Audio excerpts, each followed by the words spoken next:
Então, olá, vamos marcando agora o nosso capítulo 4 do livro Magicamente. Lembrando que esse livro ele tem 8 passos e esse quarto capítulo é o segundo passo.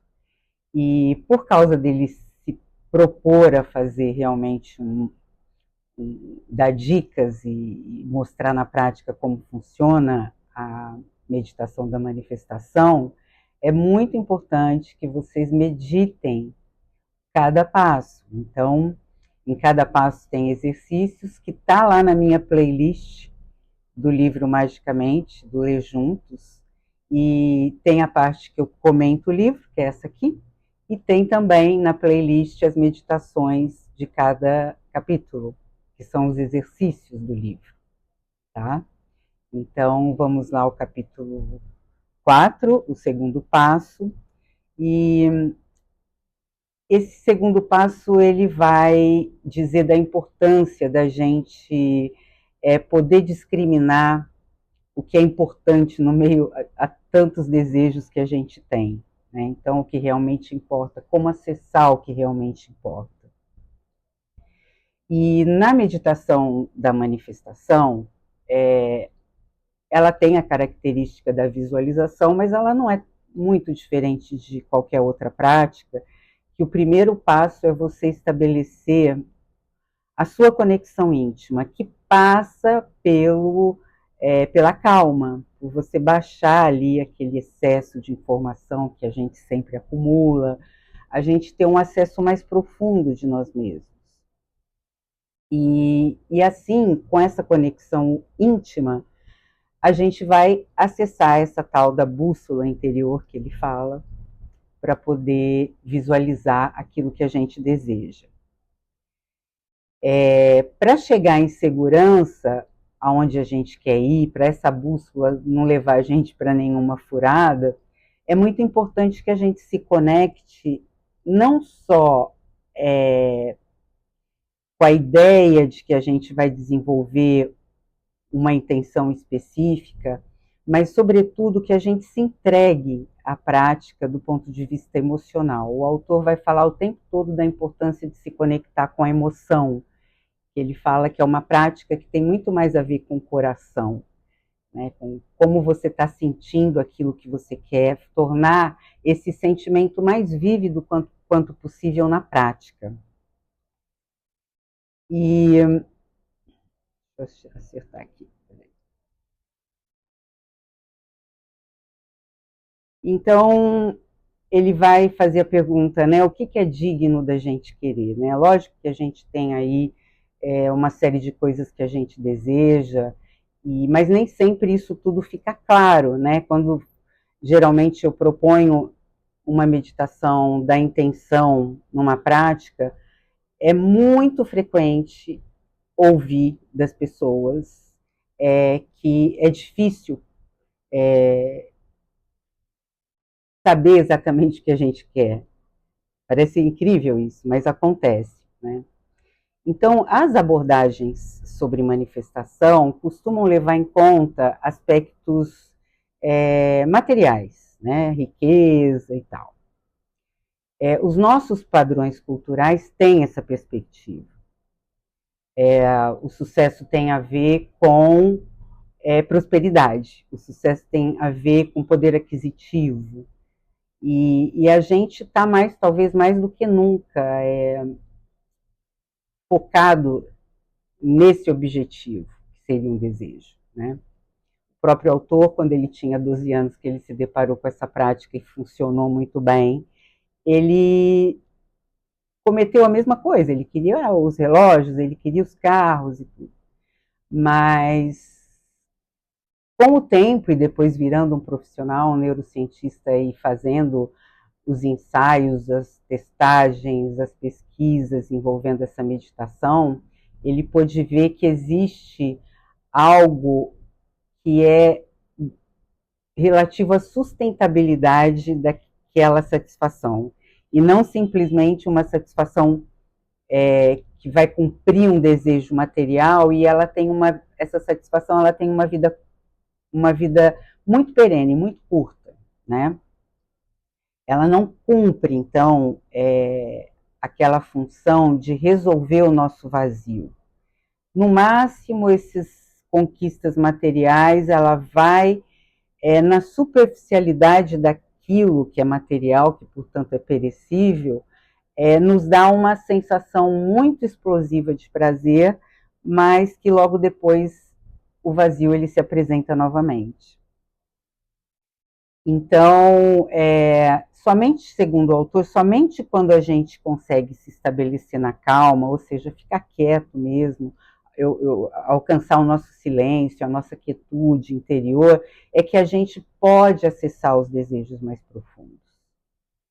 E então a primeira prática que ele faz nesse momento de reflexão do livro, ele traz uma prática, e essa prática, se você que está vendo agora quiser fazer nesse momento, você dá uma pausa aqui no vídeo e faça, porque está na nossa playlist, que essa prática que significa, o que significa sucesso para você.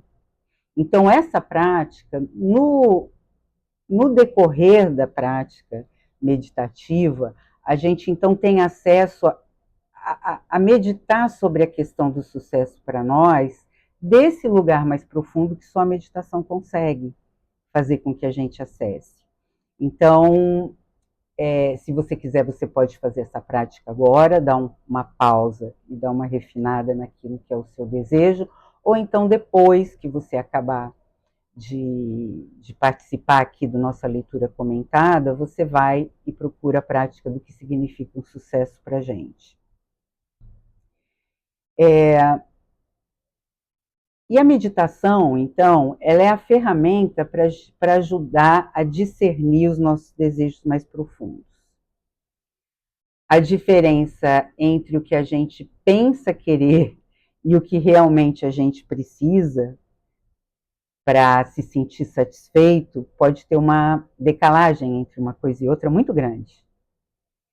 E a estratégia é meditar também sobre um momento da sua vida que você se sentiu pleno. Há muito tempo eu costumo fazer uma prática parecida com o que ele está propondo aqui, então eu também vou deixar disponível essa prática para a gente acessar um momento de pleno contentamento. E na meditação que eu costumo fazer, e que é parecida com a que ele propõe aqui, que é levar a gente para uma memória onde a gente se sentiu completamente acolhido, protegido, realizado, totalmente alinhado, e a gente volta retrospectivamente para essa cena e vai esmiuçando ela em termos de meditação. O que você sentiu ali? O que realmente fez você se sentir tão acolhida? Tinha a ver com alguma coisa que alguém falou? Ou não tinha a ver com fala, só tinha a ver com olhar? Ou a simples presença de uma pessoa te dava essa sensação total de plenitude, de acolhimento?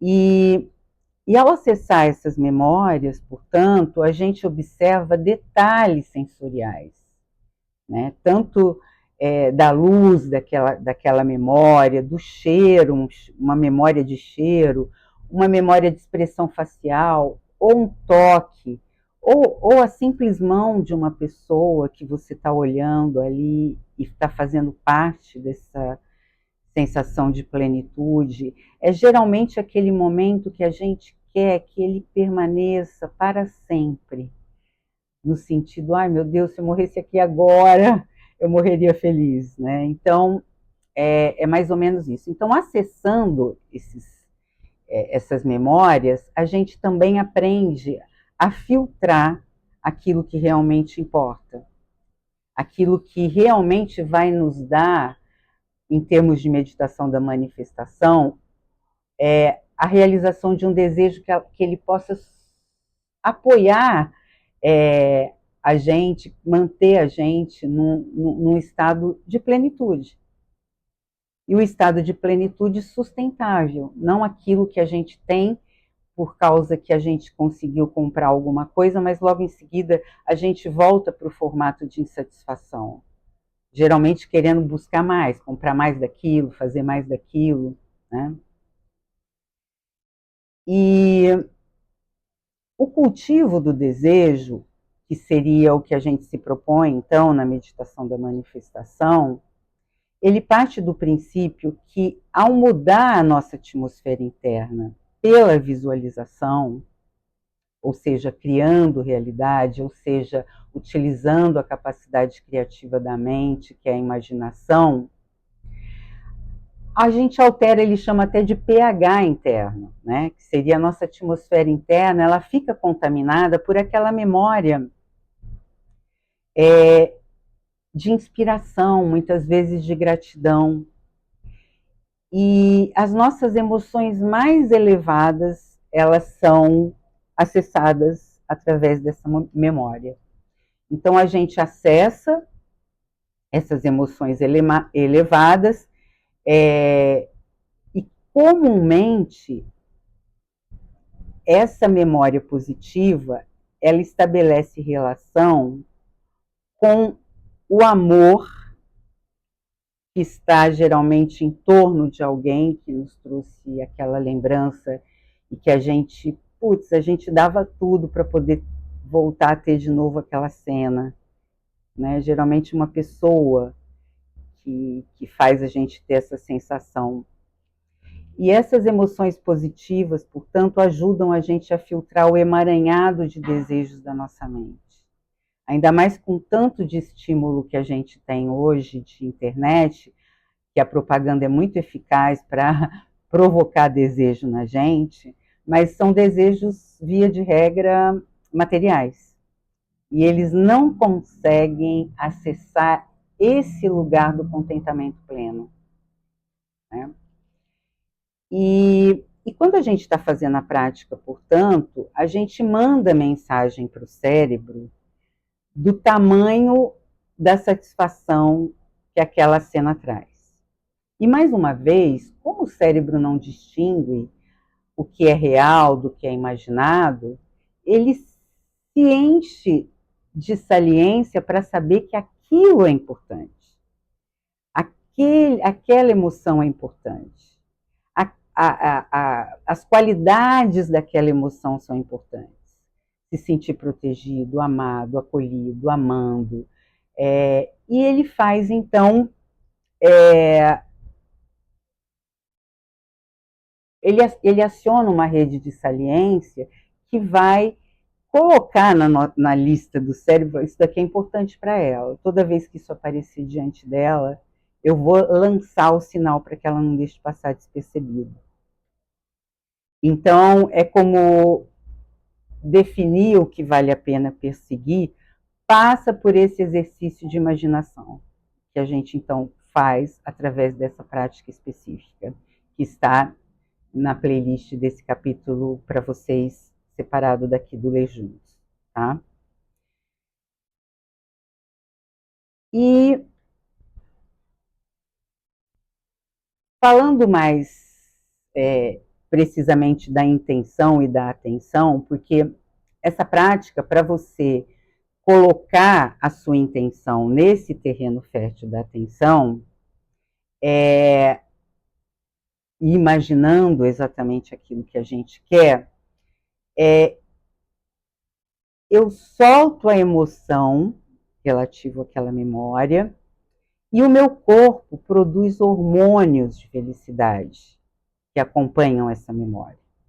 Então, ao mesmo tempo que eu estou imaginando e que eu estou revivendo de alguma forma no espaço da minha mente aquela lembrança tão valiosa para a gente, eu experimento emoções elevadas e essas emoções elevadas, elas liberam esses hormônios, libera os hormônios e libera também os neurotransmissores, como a dopamina e a serotonina. Então, assim como a gente sabe, né, que fazer exercício libera, né, as serotoninas da vida, fazer essas práticas também. Então, a gente vai liberar esses neurotransmissores, como a dopamina e a serotonina, e provocar através da liberação desses hormônios, uma relevância no cérebro e no subconsciente, que passa a caçar, a farejar, a virar um cão farejador de experiências semelhantes que apareçam na nossa realidade, no nosso dia a dia. E quanto mais a gente direcionar a atenção para a intenção, ou seja, quanto mais eu ter uma atenção muito focada naquela prática, mais a gente marca a importância dessa intenção no subconsciente. Então, quanto mais eu me jogo na prática, quanto mais eu realmente coloco nela uma emoção vívida, uma memória vívida daquilo que eu quero, mais eu consigo, então, que o meu subconsciente absorva e ele vai se encarregar de farejar tudo que se aproxima dessa intenção posteriormente. Então, é um comando e são áreas que a gente atua que vai liberar em nível cerebral e também de memória subconsciente a relevância das intenções que a gente promove ali naquela hora da meditação. E como funciona essa emoção positiva? Porque a emoção positiva, ela tem muitas pessoas criticam porque é positiva a vida, aquelas coisas, né? Mas assim, sabendo que ela ativa o sistema de recompensa no cérebro, a gente pode entender que ela faz com que a gente permaneça focado na nossa intenção, e o maior indicador de valor de uma intenção no subconsciente é quando a gente vincula uma forte emoção positiva, e quanto mais vívido a gente conseguir visualizar a intenção, mais sustentamos a nossa atenção no sistema de alerta cerebral. É lógico que, como toda prática para desenvolver uma habilidade, isso pode parecer muito estranho no começo, como foi para mim, né? Nossa, mas eu vou provocar aqui uma emoção só para ela ser positiva, mas não é só para ela ser positiva, é para você modificar a sua atmosfera interna, para você modificar, segundo o autor falou, o pH do cérebro. Hoje a gente sabe coisas como essas reveladas pelo autor desse livro, que a gente não sabia até pouquíssimo tempo atrás, nem ele.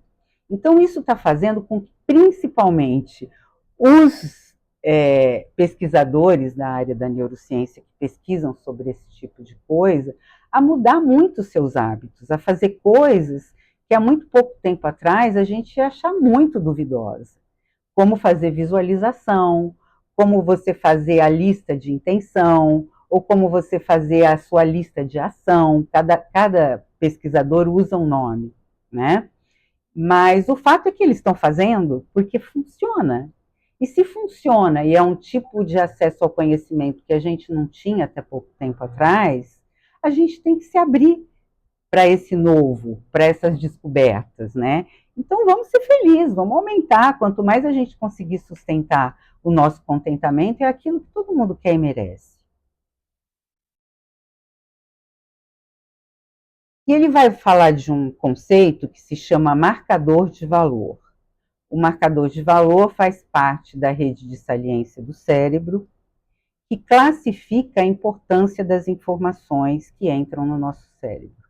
Bom, classificar a importância das informações, mais do que nunca a gente está precisando disso, porque a gente está invadido por uma série infinita de informações irrelevantes, a gente fica triste por pessoas que a gente nem conhece, a gente fica trazendo histórias para dentro do nosso espaço interior que não nos diz respeito, que a gente não pode acessar para melhorar a vida daquela pessoa e nem tampouco a nossa. E uma fonte de emoção positiva, quando eu consigo, então, acessar uma informação importante positivamente, eu assinalo para o subconsciente que a intenção é altamente significativa, ou seja, eu faço um marcador de valor ali. E que quando eu tenho acesso a essa informação importante, eu procuro mantê-la através de um comportamento específico. Por isso, além de visualizar, é importante a gente vincular emocionalmente a nossa intenção com um contentamento correspondente de realização. A prática provoca uma mudança no pH emocional, da consciência, e passa a priorizar experiências futuras naquela direção. Então é mais ou menos, gente, preparar o nosso solo, assim como a gente prepara quando a gente vai plantar fazer o cultivo de uma planta, a gente tem que cuidar daquele solo para poder o que a gente está plantando ali nascer uma planta saudável, nascer uma planta que viva bem, que seja bonita, que viva o maior tempo possível. E da mesma forma, a gente fazer essas, é, essas práticas de manifestação, da mesma forma elas ajudam nesse sentido a trazer a nossa intenção para o lugar mais sustentável e preparar todo o nosso mecanismo interno, que hoje a gente sabe da importância do cérebro, e que acessa o subconsciente, que, portanto, a gente pode ajudar a ensinar o nosso cérebro a fazer essa triagem daquilo que realmente importa, né? Então, seria essa a função. E esse marcador, portanto, da gente transformar o pH da nossa consciência, o nosso pH interno, das nossas emoções, ele vale tanto para o positivo quanto para o negativo. Talvez invertendo e falando do negativo fique mais fácil, porque se eu ensino o meu cérebro a se familiarizar sempre com questões negativas, eu sempre estou esperando o pior resultado, eu sempre estou duvidando de mim mesmo e das pessoas, eu sempre estou esperando o pior, portanto, eu vou semear o mal-estar. E se eu faço um exercício numa prática de intenção em acessar aquilo que realmente importa para mim, aquilo que realmente tem valor na minha vida, aquilo que a gente realmente fica feliz só de lembrar, eu vou estar semeando sentimentos de bem-estar. E ao sentir emoções, aquelas que a gente cultiva, o cérebro entende que deve formar um novo circuito neural. Então eu sempre falo, a gente tem que ter muita impecabilidade com os nossos pensamentos, porque pensamentos geram emoções, e as emoções promovem toda essa revolução interna. O cérebro, ele capta o que é mais importante, né? Se eu digo que o mais importante é duvidar, o mais importante é nunca acreditar, o mais importante é não confiar que eu posso conseguir as coisas, a nossa mente vai querer mostrar para a gente que a gente tem razão. Esse é o problema. Né? Então, a gente tem, já que não é natural, que a gente tem essa tendência de focar no que é ruim, no que não vai dar certo, no medo, e ali ficar, é importante que a gente tenha práticas que a gente cultive as outras coisas.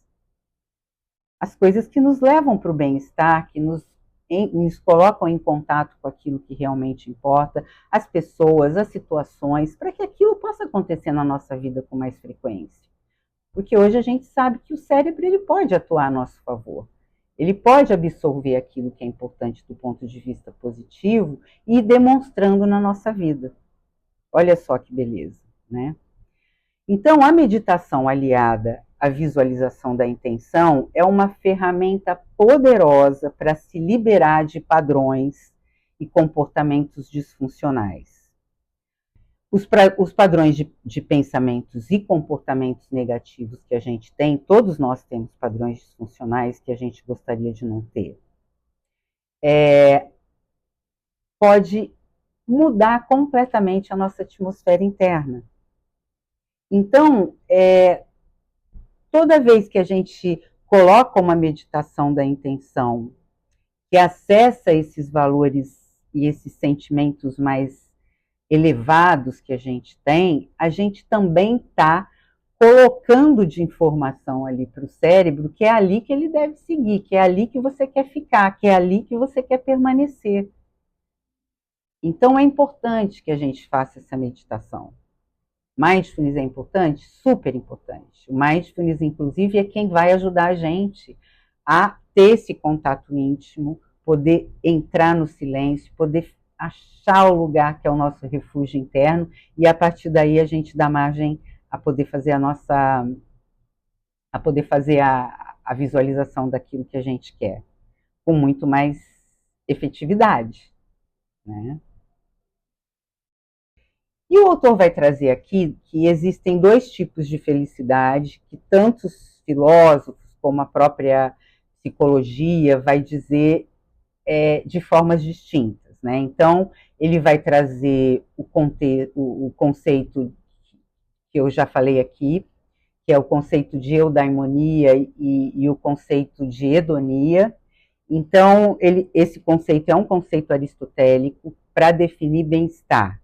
Bem-estar significa, nessa visão do Aristóteles, o que é felicidade, afinal? Né? Então, ele vai dividir em dois, o Aristóteles, né, que seria o bem-estar hedônico, que outros autores vão falar de que esse bem-estar também é chamado de felicidade, e existe o bem-estar eudaimônico, que outros autores vão falar que é de significado. Então, felicidade para uns autores é chamado de felicidade ou significado, e para o Aristóteles é chamado de bem-estar hedônico e eudaimônico.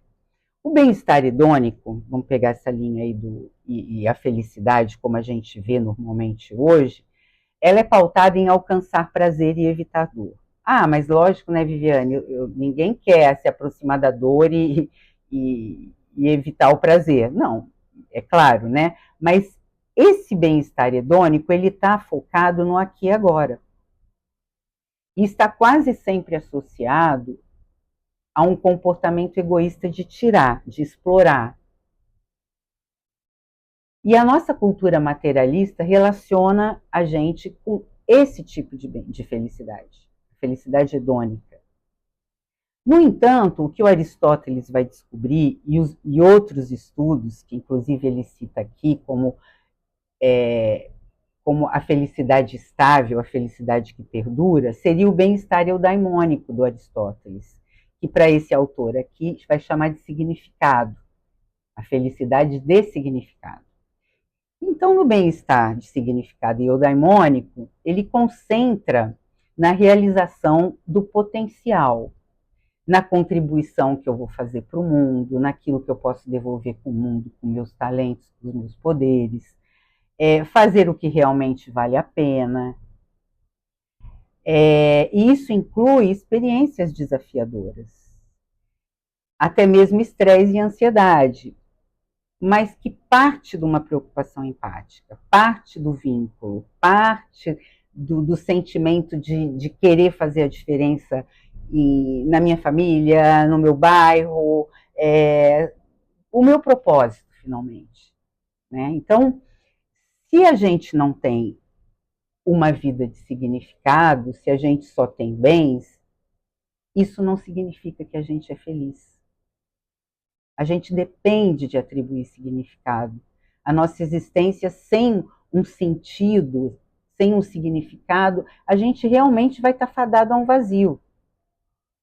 E essa busca frenética pela felicidade hedônica, ou seja, consumo, consumir, consumir, consumir, né, fazer várias coisas assim fragmentadas, meio maníacas, sair, sair, sair, transar, transar, transar, viajar, viajar, viajar, isso tudo vai virando meio que uma compulsão para Aí sim a gente pode dizer para evitar um contato íntimo assim com aquilo que a gente não quer, que é o vazio. Ao passo que se a gente cultiva a felicidade eudaimônica, a gente vai ter uma felicidade enormemente maior, mas assim, incomparavelmente maior. Todo mundo aqui deve, né, ter uma experiência assim de já ter se sentido ou se sentir nesse momento, né, tomara que seja nesse momento, como assim, nossa, né, eu estou tão feliz porque eu estou trabalhando muito. Então, a felicidade eudaimônica, ela não exclui, portanto, o cansaço, mas quando a gente luta por uma coisa que a gente acredita, vocês já repararam que é um cansaço completamente diferente?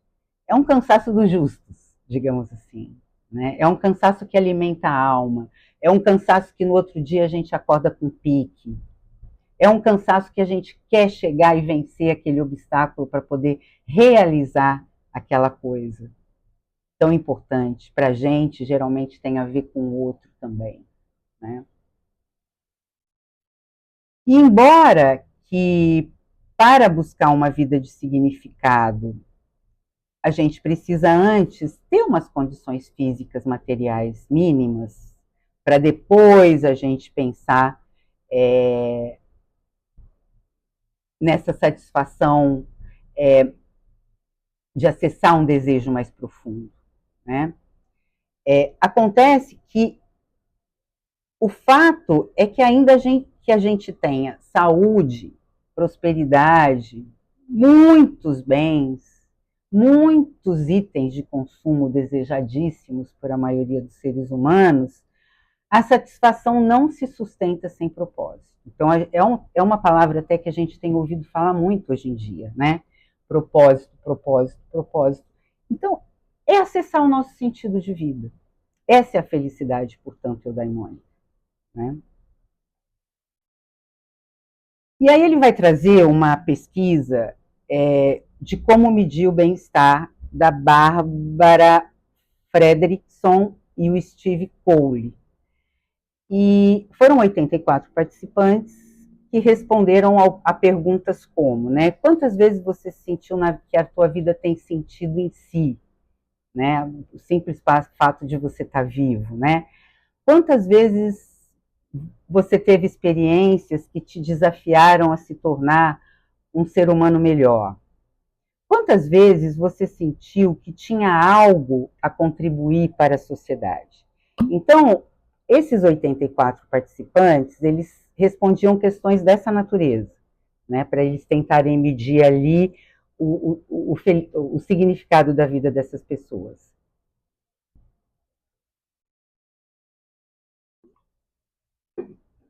Depois de terem notado os níveis de felicidade e significado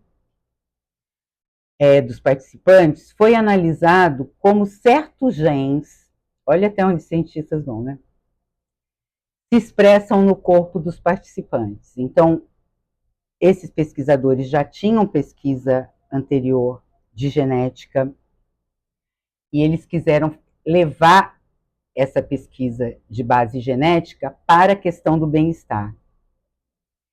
Então, o que eles encontraram nesses 84 participantes é que expressões genéticas específicas associadas a vários tipos de adversidade, como, por exemplo, luto, privação financeira, solidão, conflitos, todas essas situações desafiadoras faz com que o corpo fique preso no sentido da ameaça. E a ameaça, quando a gente está presa nela, inevitavelmente ela vai desencadear um padrão genético de duas características distintas. Os genes, nessa condição desafiadora, os genes responsáveis pela inflamação aumentam. Então, pensar na solidão, pensar no luto, pensar em algo profundamente terrível. E esses genes responsáveis pela inflamação aumentam nesse caso, enquanto os genes de respostas antivirais diminuem o funcionamento. Ou seja, Quando um corpo antecipa diversidades e isolamento, então quando a gente está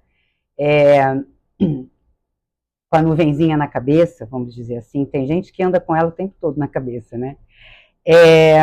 O corpo prepara-se para enfrentar, quando existe a diversidade, e a gente está nessa nuvenzinha na cabeça, o corpo, portanto, ele prepara para receber as infecções. Olha só. Ao passo que quando existe um sentimento de pertencimento, de conexão social, quando eu realmente me sinto parte de um todo, o corpo prepara-se para enfrentar o vírus, não para receber. Esse padrão genético, ele remonta aos primeiros seres humanos, segundo os cientistas, que sofriam de solidão. Aqueles que sofriam de solidão eram mais propensos a contrair infecções bacterianas nas suas feridas. Então, o resultado dessa pesquisa foi o seguinte: as pessoas com alto índice de felicidade, que seria o hedônico, né, aquilo de ter bens materiais e tal, mas pouco ou nenhum índice de significado, que seria a eudaimônica, né, apresentaram o mesmo padrão genético de pessoas que enfrentam adversidades crônicas como solidão e luto.